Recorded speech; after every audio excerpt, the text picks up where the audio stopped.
All right.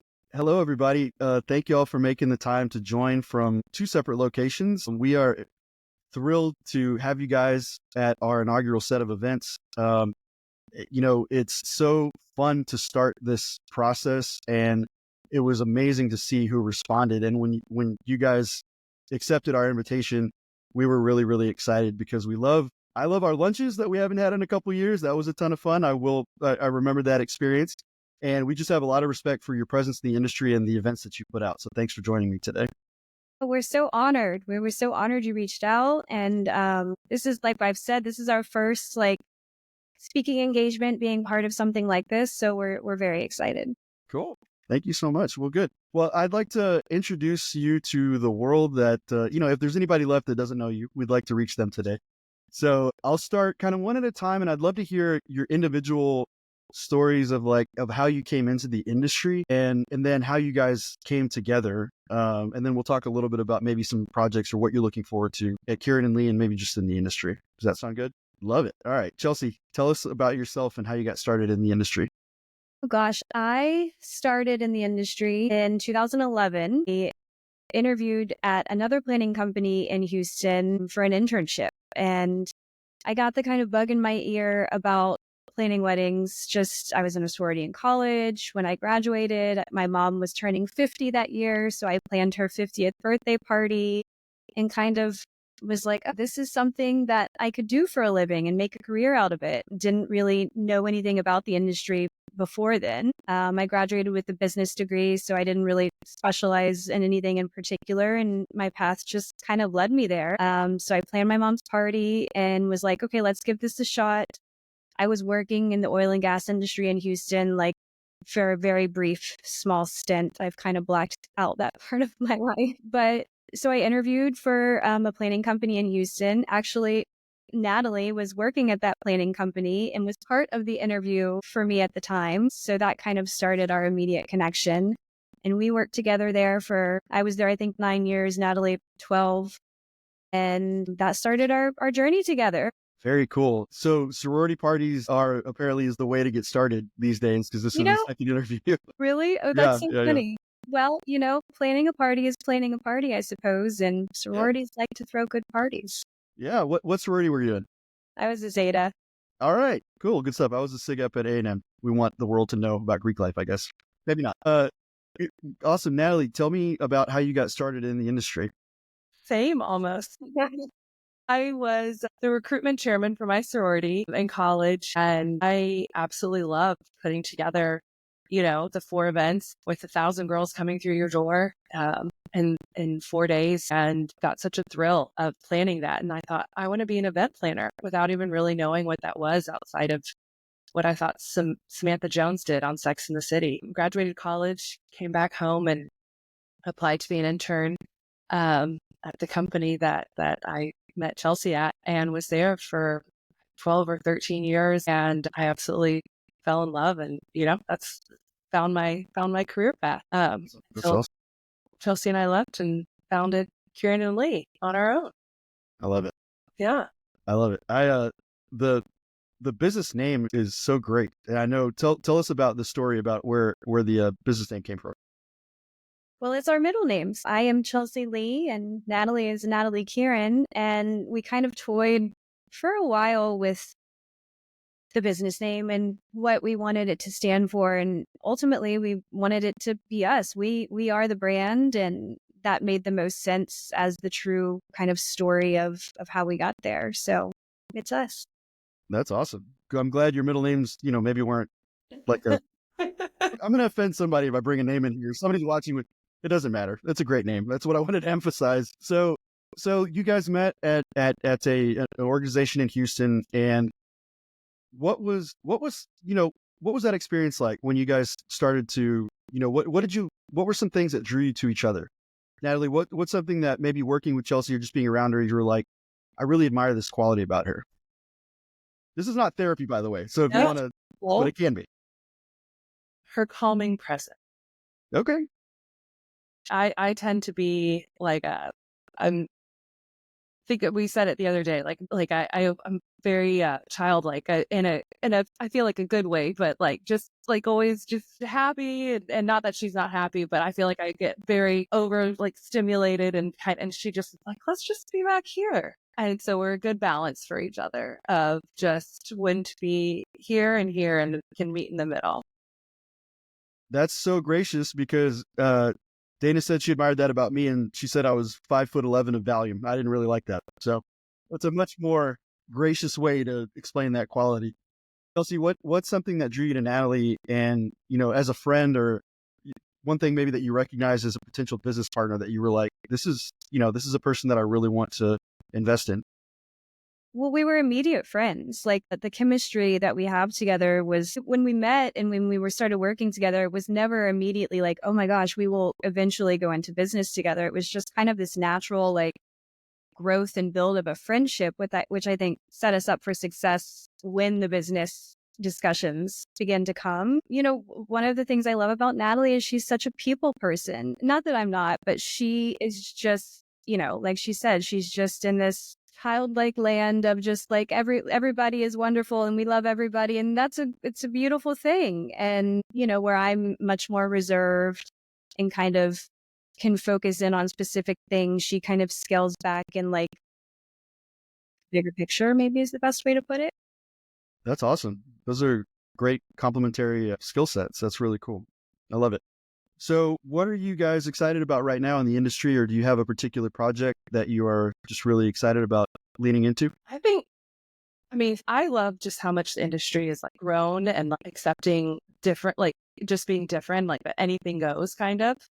I feel like for forever, everything lived in this little box of like, this was the trend. And so while there still are trends, I feel like pushing trends and always pushing, like being new and growth has just been so important in the industry as of late. And that's just very exciting.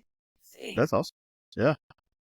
Creative freedom. There's a lot to be said for that. Yeah, for sure. Oh, 100%. I mean, then that's how our events are different, right? Like that's what people want. They want to do something different. And luckily that's kind of on trend right now. And we thrive on that. We're so excited about that. And in terms of like what we're excited about, we just got back from Mexico. So we're kind of coming off of a high of a wedding, which was so fun. But I think that is a prime example of what Natalie just said is like clients that trust you and like want to push with you to get the results that ultimately are what the client wants. Sometimes, well, let me start this over. I feel like I'm circling a little bit in my head, but it's like when the clients come to you and trust you 100% and understand the value that you bring to the table, like that's where the magic can happen.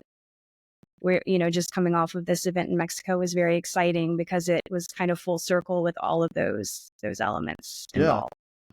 I love that you talked about the concept of trust, right? Is they trust you enough to put things in play. They trust, and I think a big part of trust, establishing that early on, is being a good listener and really understanding what the client's goals are and their story and how they may want to tell it. I find that the same thing applies to networking.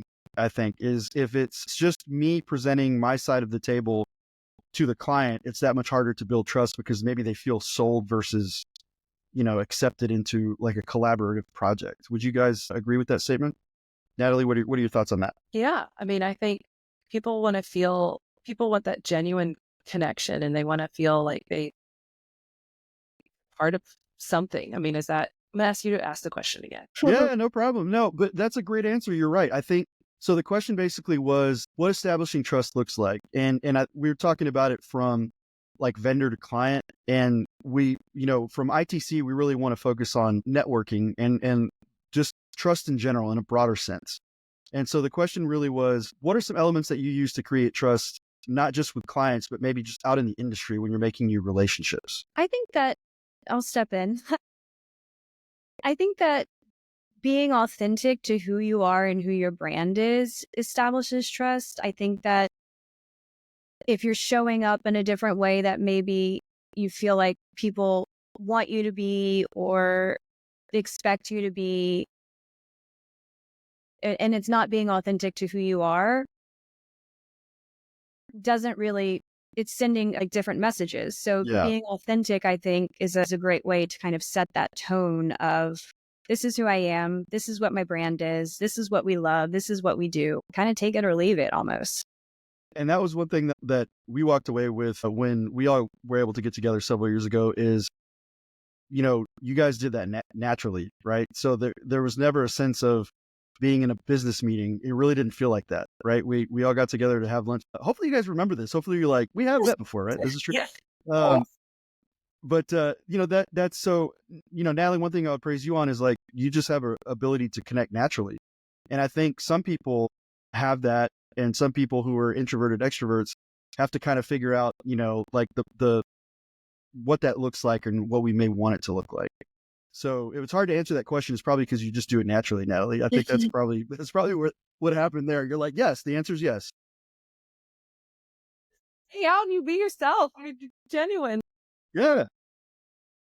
So it's Chelsea, it's piggybacking off Chelsea's answer is you're authentic, you're genuine, you are who you are. Yeah. And that's how people can know who you really are and trust you. Yeah. I totally agree. Easier question, Zach, is can you guys share, kind of looking back, because you've both been in the industry for a really established amount of time. Can you think back to different parts of your journey and maybe like how a networking event or your efforts to network with people led to like a meaningful connection aside from, your joint partnership that you developed? Yeah. I mean, even we were asked to do like a photo shoot, which wasn't even really like not a networking event in a traditional way, but it was with other planners. And to this day, I'm still really good friends with one of those planners that's in a different region than what we service. And what's so great is that I can call her and bounce ideas off of her because she's in a completely different area and say, hey, what is your market looking like right now? What are your packages? How's your business doing? What is it looking like over there? And just getting a broader perspective if we're ever feeling like, this is what just Texas or, this part of the South is doing. And outside of that, just having a really good friend. That's awesome. That's good. I love to hear that. Chelsea, what about you?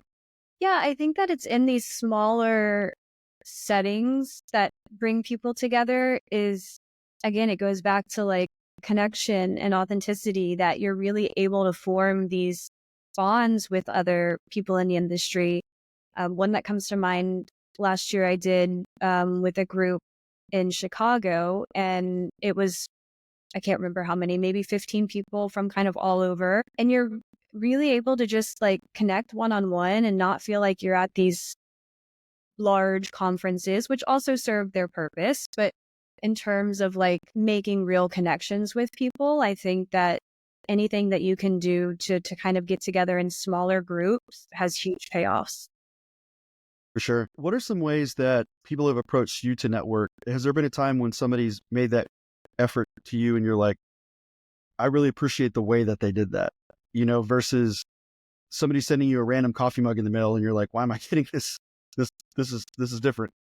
What are things that you appreciate when people are trying to establish that relationship with you guys? I think it's back to connection. And I know I don't want to like keep sending the point home, but because there are tons of people who reach out with something random or an email with their services. But if you can find a way to actually connect, like, we're all human beings. We love connection. And like, we're in this industry of creative people who have, love art and fashion and travel and all of the things. So I think honestly, what's most impressive to me is when someone like points something out about something that they think I would love too, whether that's a place I would love or a restaurant I would love or love that outfit. Like, because then you're connecting on something, you're in the industry, so you have business already in common, but you're connecting on another layer, which I think just drives more of a, what's the word I'm looking for? It just makes the connection that much more meaningful and personal.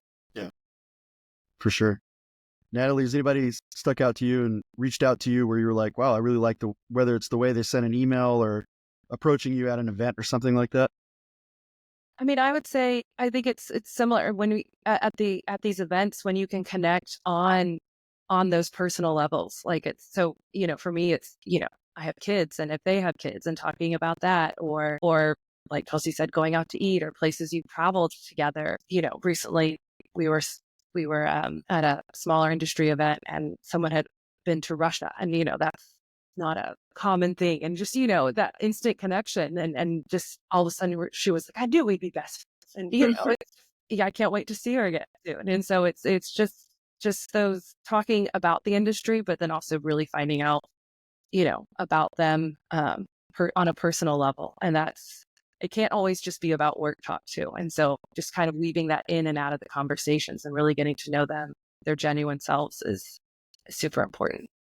That's a really great answer. There's an irony in networking, I think, is that sometimes I think, myself included, I feel more vulnerable talking about work and the industry than I do talking about non-industry things.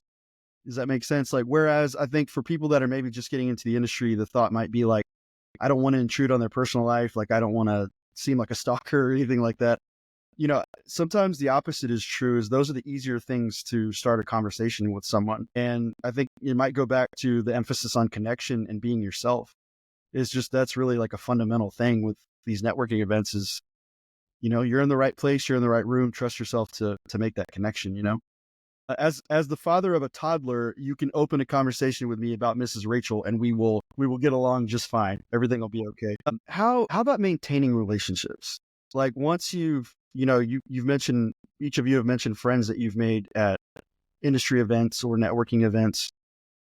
What efforts do you guys make, or do you appreciate from other people to stay in touch? Because sometimes it's hard. It's a big industry, and you don't want to email a person every week or anything like that. What are ways that you guys like to keep in touch? I mean, sometimes it's as easy as just liking something on Instagram or sending a message, or, it doesn't have to be a very formal follow-up email. It was so nice to meet you, but just that for me, it's that every once in a while to keep you kind of top of mind, follow up or engagement on someone's Instagram page. I feel like we all kind of find ourselves on there more than we would like anyway. And that's, for me, the easiest way to just kind of send some love, a little double tap every once in a while, or Love it. And how does it feel when you receive that from other people? Do you feel supported and like they're connecting in a sincere way? Yes. Yeah, I I do. love it. Well, as Yes. long as it's not their AI sending off a. I will write that down and we will go ahead and shut that one up. No, I'm just kidding. Thank you for that. I really appreciate it. Chelsea, what about you? What are ways that you like to keep in touch with people, or vice versa, that you like them to stay in touch with you? I think it's the same. I think we've got this tool at our hands that is so easy to use. So I think Instagram, text messages, just whatever, a quick message or voice note, like, lets people know that you're on their mind, and it just is another way to stay connected and in touch. I think, making it personal again does far more than sending an email might ever do. Very true. Sorry, go ahead, Natalie. Chelsea's also very good at a handwritten note. Absolutely. Yes, that they will go a long way, and I find if you if you're like me and you don't do them always in the timeliest fashion, I find one hack is, find your cutoff point of what, oh, this is probably too far. And then that's just the start of the next good touch, right? Is that handwritten note. But I find them, I've never been complimented on my handwriting, those, unfortunately, but nonetheless, I think the gesture goes a long way. That's a really good, yeah, that's a really good suggestion. What's a favorite experience from a networking event in terms of, do you just enjoy the dinner environment, or was there sometimes people will get in groups and do icebreakers and stuff like that. Do you guys have a fun memory from a previous networking event around a certain activity? Listen, we love a bar moment. So I think anytime we can sneak away with a group to the hotel bar, wherever we are, that has a beautifully aesthetically done bar is always top of the experience. Yes. Just because it's like you're in a smaller group, you're able to, again, back to connecting in those moments. But who in our industry doesn't love a nice hotel bar? How could you not? That's great. And one thing that came up in a previous interview, and I think I started to say this, was the concept of, so you can introduce yourself and do your elevator pitch, right? Or you can take some interest in another person try to talk to them about non-industry events. And I think one of the home runs, and maybe this isn't necessarily like a first interaction thing, is trying to figure out, how you can help a person solve a problem, or maybe, introduce them to someone else who might be able to bring some value to their organization. Is that something you would appreciate, is to say, I know you guys like working in whatever part of town, or even in Mexico. I really wanted to introduce you to someone. Do you guys think that would be a good entree into a conversation at the bar? Absolutely. Anywhere. But yes, no, I think that so much of what's, plus of these networking events or any networking event that you go to is you never know who's going to be in the room with you or who will also be at this event. And they might not be the person that you need to connect with, but they might have a friend who is the right person that you can connect with. So I think that's a great way to start a conversation. Yeah, that's awesome. I am a funnier version of the previously social awkward person I've been for the last couple of decades. So that's how I've coped with some of these environments. So I like to talk about this because in an artistic community, a lot of times there are people that don't have the repetitions to networking in sort of like what looks like a more traditional sense. So I like to talk about, my experience in handling a situation that was not certain was going well, or maybe I thought this is maybe not, I'm not clicking. And this is the longest premise for a question ever. So sorry. But what I like to do is, when I'm in an environment and I need to start a conversation, is ask 3 questions and already have those questions kind of preloaded in my head about, the start of the industry, something they're excited about. And if it's not clicking, I just kind of like graciously excuse myself. How do you guys handle, Natalie, this is probably not a conversation, actually for each of you, either of you, you may not know what this is like, but some conversations can be awkward. How do you guys handle conversations that are maybe not going as well as you like? Natalie's the best at this. She can talk me the wall. And so I lean on her and she's got it covered.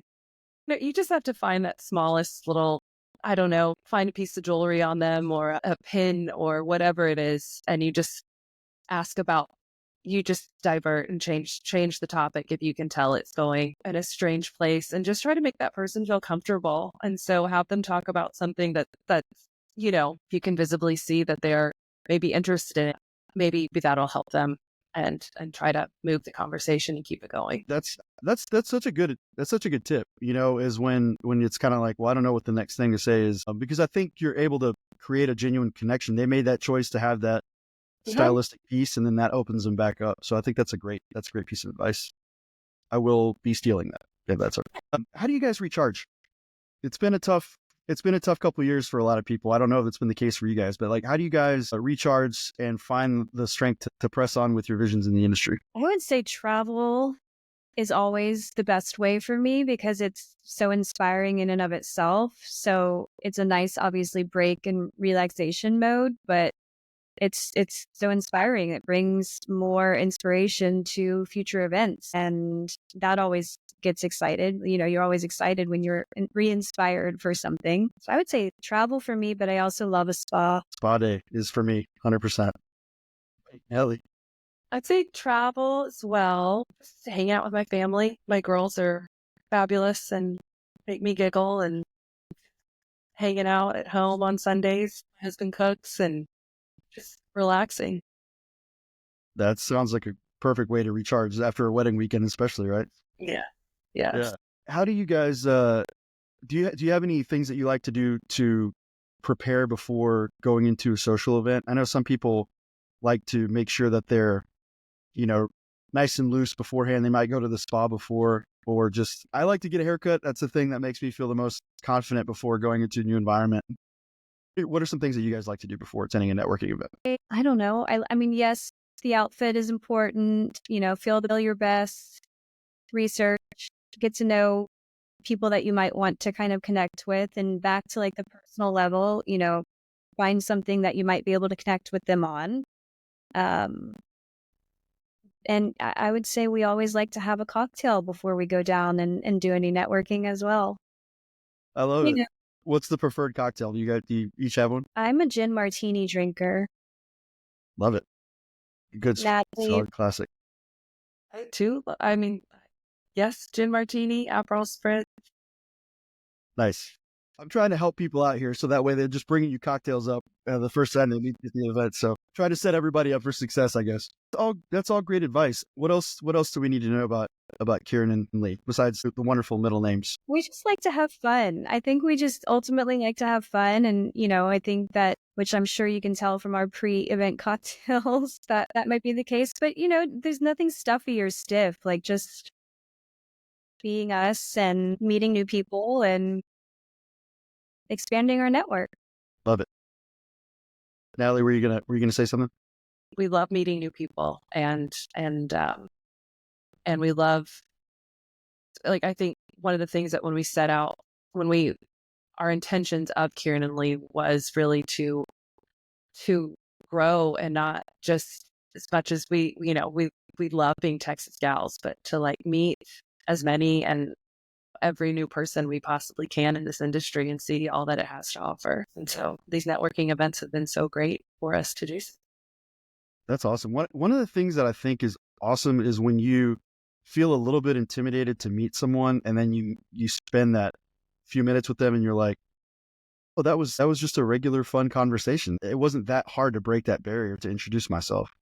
I think that's a really satisfying thing. Yeah, and if not, second cocktail, baby. There you go. Yeah, that's the essentials. Thank you for answering those questions. You guys are very easy to spend time with. If I were trapped in a terminal on a delayed flight, I would want to be hanging out with Kiran and Leigh, just having conversation, and that's why you guys are such a value to bring to this environment. Thank you for setting us up for success with the questions. We appreciate you. You're very welcome. Chat GPT, the whole thing. No, I'm just kidding.